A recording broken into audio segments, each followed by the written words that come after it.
Jumpa kawan-kawan dengan Sanggar Cerita. Kali ini, kisah yang kawan-kawan akan dengarkan adalah tentang asal-usul Danau Toba dan Pulau Samosir. Kisahnya diberi judul Bidadari Ikan Mas. Anda masih bersama channel YouTube Satria Collection. Jangan lupa like dan subscribe.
Toba? Aduh. Kok melamun saja sih? Mana hasil tangkapannya, Bang? Iya, Dek Mia. Abang juga heran. Masa hari ini ikan-ikan tak ada yang mau nyangkut dalam jala abang? Barangkali abang tidak menjala ikan nih. Kok abang melamun saja? Siapa sih, Bang, yang dilamunkan? Ya, mungkin saja abang melamunkan ingin punya perahu agar abang bisa menjala ke tengah laut.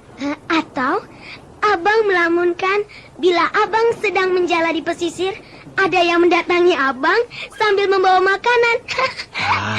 Kau bisa saja. Sudah sana, kalian pergi. Bang Toba lalu melanjutkan menjala ikan.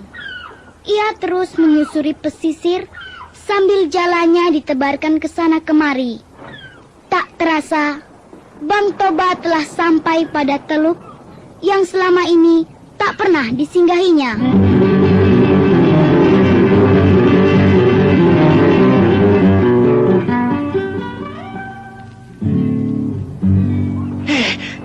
Jalaku ada isinya. Kok ikan emas?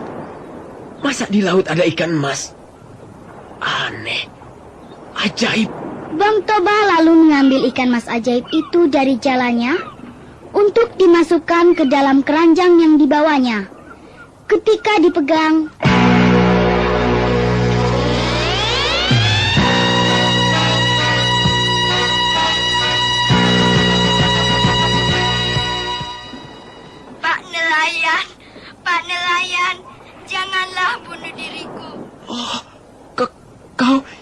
ikan emas bisa bicara seperti manusia. Apakah kau peri pantai? Pak nelayan, percayalah padaku. Apa yang kau inginkan, Pak nelayan? Selama ini, aku hidup dalam kemiskinan. Sekarang berilah aku kekayaan, rumah yang bagus seperti istana, dan sawah ladang yang luas dengan tanamannya yang subur. Baiklah, Pak nelayan. Tapi, aku tak dapat melakukannya di tepi pantai ini. Mengapa? Atau kau memang hendak menipuku? Percayalah padaku, Pak nelayan. Berbohong itu dosa. Dewa laut akan marah bila aku memberi kekayaan pada manusia.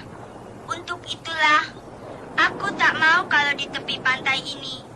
Sebaiknya kita pindah ke daerah pedalaman atau tengah hutan. Pasti permintaanmu akan terwujud.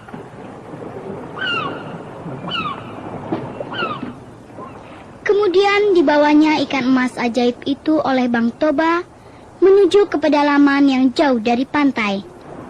Beberapa lama Bang Toba berjalan, sampailah ia di tengah hutan.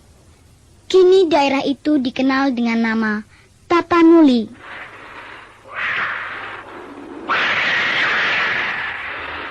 Pak nelayan, berhentilah di sini dan ambillah aku dari keranjang ini.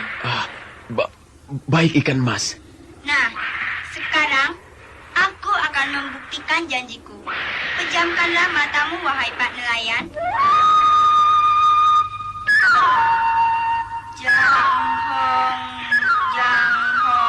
Jangan bohong. Hajur, harus jujur. Bohong itu banyak dosanya. Jujur itu dapat pahala.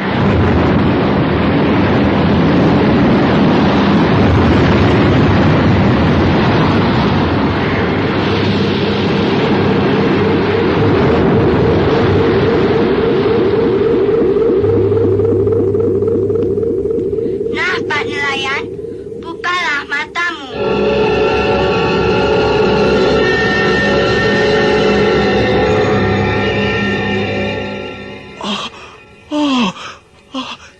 Mimpikah aku? Sungguh ajaib.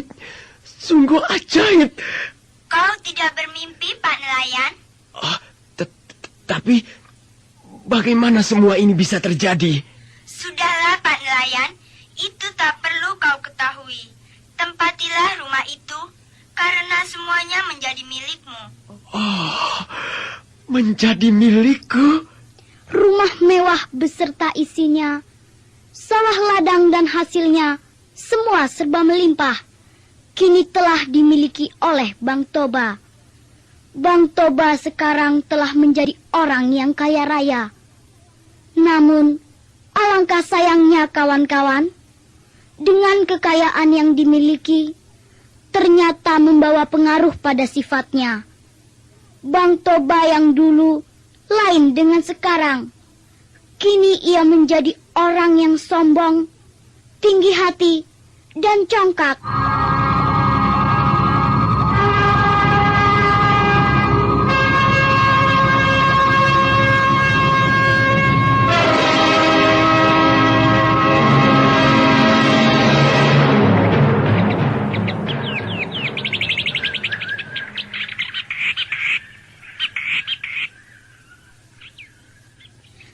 Terasa waktu telah berjalan terus. Bang Toba hidup dengan kebahagiaan dan kemewahan.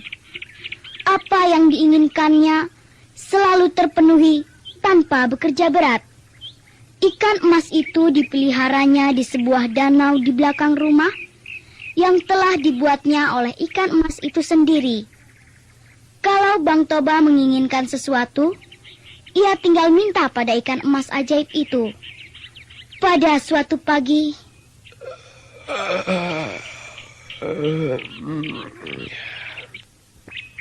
malam hari telah berlalu. Nikmat benar bila aku punya istri. Bangun tidur begini, tinggal minum kopi yang sudah disediakan. Habis mandi, tinggal makan pagi yang disediakan oleh istriku. Selesai mandi dan setelah makan dan minum kopi yang dimasaknya sendiri, Bang Toba pergi mendatangi ikan emas ajaib. Ikan emas ajaib, nampaklah. Selamat pagi, Pak Nelayan. Ikan emas. Sekarang jangan panggil saya Pak Nelayan. Panggil Tuan Toba. Dengar? Baik, Pak Nelayan. Tuan Loba? Loba? Toba. Ingat, Toba. Baik, Tuan Coba. Apa? Coba. Toba tahu. Sekarang kau ikuti aku, ikan emas. Baik. Ba. Ba. Ayo, coba ulangi. Ba. Tuan Toba. Ya, Tuan Toba. Bagus. Bagus sekali, ikan emas. Tuan Toba, ada keperluan apa? Dengar, ikan emas ajaib. Aku ingin punya istri yang cantik sekali. Istri yang cantik? Seperti bidadari kah? Iya, seperti bibi lari. Bukan bibi lari, Tuan Toba. Bidadari. Iya, seperti bidadari. Kecantikannya harus tidak ada yang menyamai di dunia ini. Baik, Tuan Toba. Nah, pejamkanlah mata Tuan. Baik, ikan emas. Sebentar. Ya, sudah.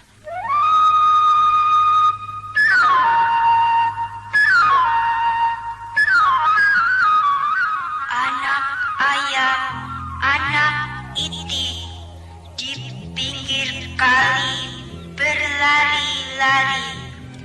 Tuan Toba ingin istri cantik, seperti bidadari. Seperti bidadari.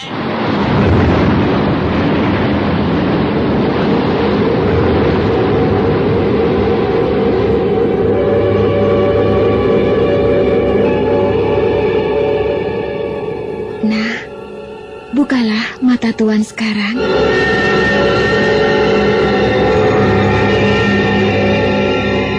Oh, cantik Nian.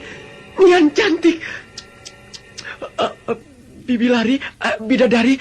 Terima kasih. Terima kasih, ikan mas. Hei, mana ikan mas? Akulah ikan mas ajaib itu, Tuan Toba. Jangan heran, Tuan Toba. Sudah kehendak Sang Pencipta, aku harus jadi istri Tuan. Kini Bang Toba sudah memiliki istri yang cantik. Hidupnya tambah bahagia. Apalagi istrinya selalu dapat memenuhi segala keinginannya. Waktu sudah berjalan 1 tahun. Bang Toba bersama bidadari telah dikaruniai seorang anak laki-laki yang diberi nama Samo.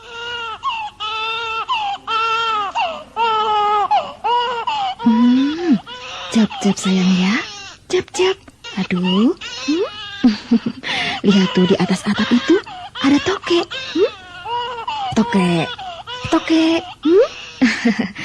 Oh, kau minta susu rupanya ya. Aduh, sayang ini nih. Anakku, nikmatilah susuku ini ya. Jangan, Dinda. Jangan susu itu. Beri saja susu sapi. Bukankah kau bisa mendapatkannya? Oh, tidak, Kanda. Agar anak kita menjadi anak yang cerdas, sebaiknya lah diberikan susu ibunya. Kecuali bila susu ibunya kurang. Ya, baik. Baiklah, Dinda.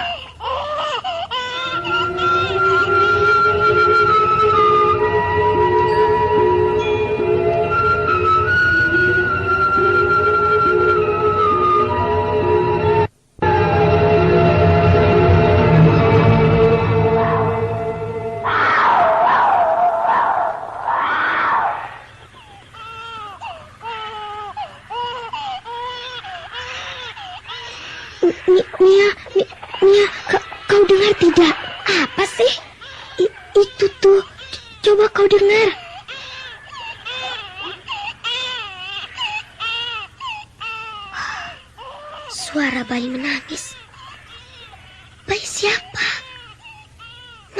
di tengah ada bayi. Siapa orang tuanya? Mungkin anak penghuni hutan ini. Maksudmu setan gitu? Iya ya, setan atau jin atau genderuwo. Mari kita lari. Ayo kita lari. Ayo. Tapi suaranya kok seperti anak manusia. Iya ya. Seperti suara adikmu. Adikmu. Sudah. Nanti malah kita lagi yang berkelahi. Habis kau sih yang mulai dulu. Ros, bagaimana kalau kita lihat saja siapa bayi itu? Tapi aku takut, Mia. Kita berani-beranikan. Kemudian mereka berjalan perlahan-lahan mendatangi suara bayi yang menangis. Anda masih bersama channel YouTube Satria Collection. Jangan lupa like dan subscribe. Hei, ada istana di dalam hutan. Amboy, cantik nian, sungguh indah. Ini baru istana. Siapa penghuninya ya? Mungkin Raja Setan. Tapi kok suara bayi manusia, bukan suara bayi setan? Memangnya suara bayi setan itu seperti apa? Iya ya. Seperti apa ya? Seperti suara burung hantu. Ros, sekarang kita bagaimana nih? Kita pulang saja. Jangan, kita dekati saja. Siapa tahu penghuninya seperti kita juga, seperti manusia. Tapi aku takut, aku tak mau ah. Akhirnya yang mendekati istana itu hanya Mia. Ros menunggu dari kejauhan.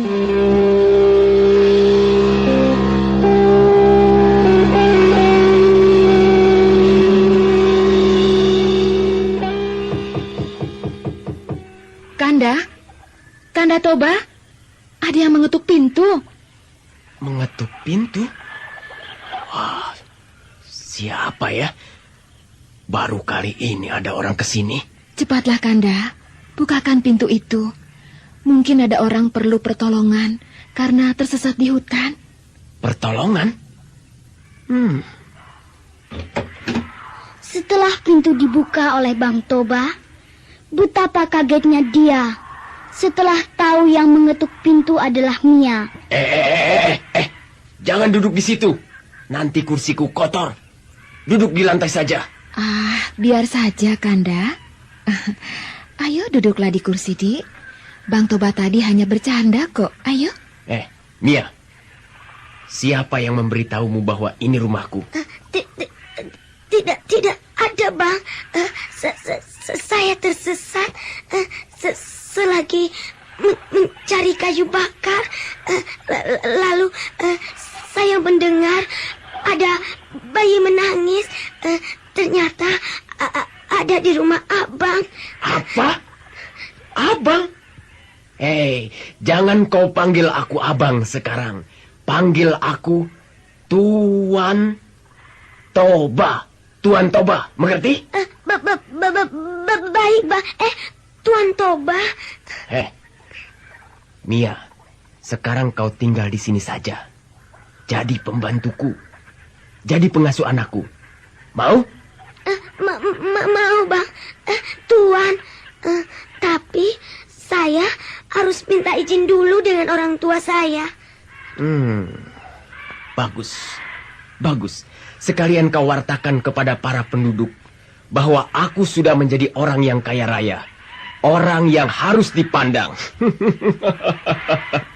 Mia lalu pulang dari rumah Bang Toba. Sesampainya di perkampungan, Mia mewartakan pesan Bang Toba. Semua penduduk ingin tahu apa betul yang diceritakan oleh Mia. Maka mereka berbondong-bondong pergi ke sana. Samo yang dulu masih bayi, kini sudah menjadi anak yang gagah. Sayang, ia memiliki watak yang jelek, senang berkelahi, dan sifatnya sangat sombong. Nih,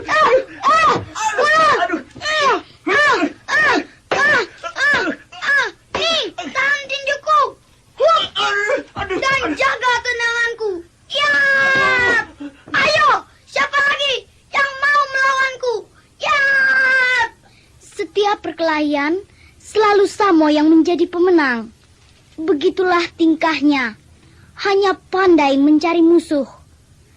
Pada suatu hari, ketika Samo pulang sehabis berkelahi, perutnya sangat lapar. Sampai di rumah, langsung ia menuju ke ruang makan. Ia melihat banyak makanan yang lezat-lezat. Tanpa pikir panjang lagi, langsung disantapnya makanan itu. Asik benar, Pak, ayam ini. Gurih, empuk, lezat. Semua makanan dilalapnya dengan rakus, tanpa memikirkan apakah ayahnya sudah makan atau belum. Tiba-tiba... Hei, Samo, kau sudah gila ya? Kenapa, ayah? Mengapa kau makan makanan itu? Hah? Bukankah makanan ini yang memasak pelayan kita? Jadi kita bebas memakannya. Berdebah, goblok, tolong. Mengapa, ayah? Kau harus tahu, Samo. Makanan itu disediakan untuk ayah. Ayah sedikit pun belum menjamahnya. Dasar anak ikan.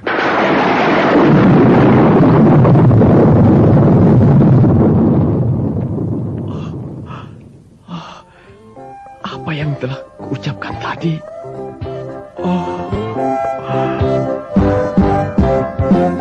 Lupa dan apa pasti terjadi, karena kita hanyalah manusia. Kalau Tuhan sudah mengingini hidup senang berubah susah. Rumah yang mewah milik Bang Toba kini telah musnah dilanda air bah.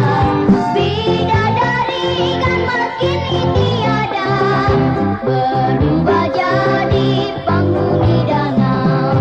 Banjir, oh banjir, menjadi danau. Danau tercipta sekitar rumah Bang Toba.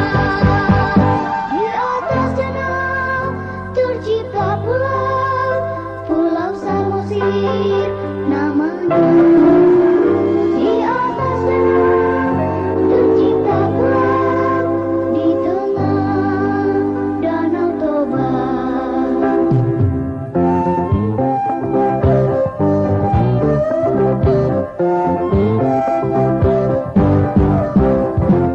Lupa dan apa pasti terjadi, karena kita hanyalah manusia.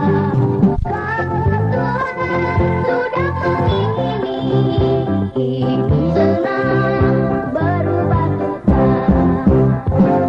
Rumah yang mewah milik Bang Toba kini tak musnah dilanda air bah.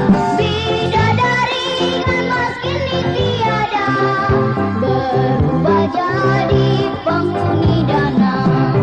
Banjir, oh banjir, menjadi danau. Danau tercipta sekitar rumah Bang Toba. Di atas danau tercipta Pulau Samosir namanya.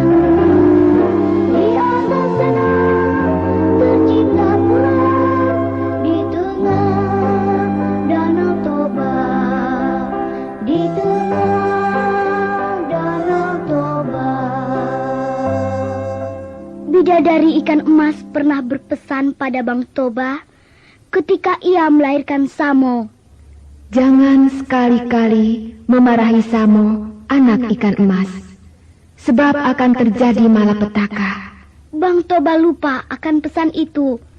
Samo yang dimarahi sambil menangis pergi menjumpai ibunya yang sedang berada di pinggir danau belakang rumah.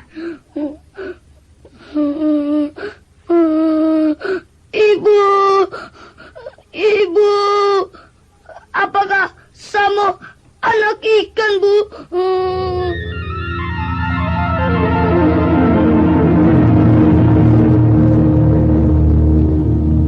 Apakah ayahmu memarahi begitu? Betul, Bu.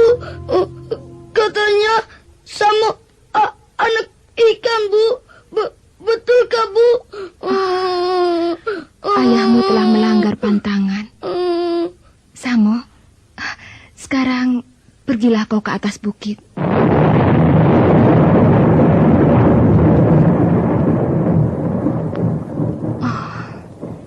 Dewa laut telah memanggil diriku. Aku harus kembali hidup menjadi ikan.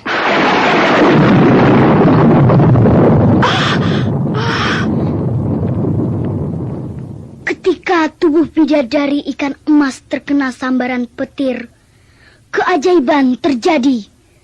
Tiba-tiba muncul asap dan tubuhnya lenyap. Dari tanah bekas pijakan telapak kakinya keluar air deras bagai tanggul bobol.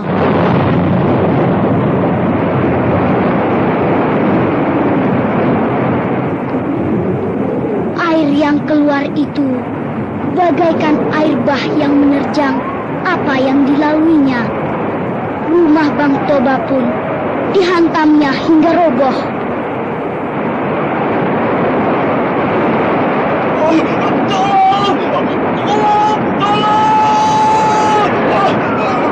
Rumahnya hancur. Bang Toba pun tertimpa rumah sehingga tewas hanyut terbawah air.